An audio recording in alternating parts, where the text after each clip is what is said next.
എന്നാലും പോർച്ചുഗലിലെ മത്സരം വരുമ്പോൾ എല്ലാവരുടെയും കണ്ണുകൾ റൊണാൾഡോയിലേക്കാണ്. ഒരുപാട് ആരാധകരുണ്ട്. ഈ കളിയിലെങ്കിലും ആ പഴയ ഫോമിലേക്ക് താരം എത്തണം എന്ന വലിയ പ്രതീക്ഷ വെച്ച് തുറന്ന ഒരുപാട് പേരുണ്ട്.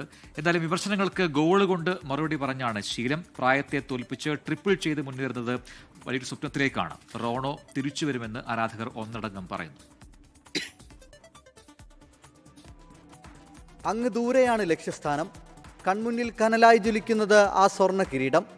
ഒരുവൻ ആ ലക്ഷ്യം കീഴടക്കി സിംഹാസനത്തിൽ വാഴുമ്പോൾ രണ്ടാമൻ ഇന്നും ആ ലക്ഷ്യത്തിലേക്കുള്ള യാത്രയിലാണ്.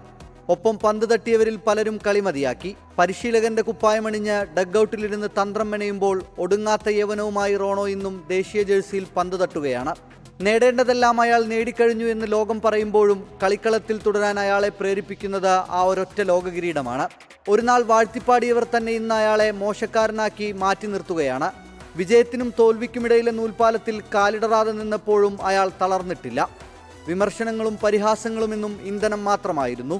ക്രിസ്ത്യാനോ റൊണാൾഡോ, അയാൾ തിരിച്ചുവരും. അയാൾക്കായി ആർത്തു വിളിക്കുന്നവരുടെ മുഖത്ത് വീണ്ടും പുഞ്ചിരി പടരും.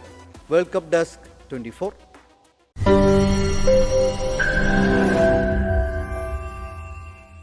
ലോകത്തെവിടെയായാലും ഏത് സമയത്തും 24 വാർത്തകളും ഓഗ്മെന്റഡ് റിയാലിറ്റി പാക്കേജുകളും എക്സ്പ്ലെയിനറുകളും വിശദമായി കാണാൻ ഞങ്ങളുടെ യൂട്യൂബ് ചാനൽ നിങ്ങൾക്ക് സബ്സ്ക്രൈബ് ചെയ്യാം.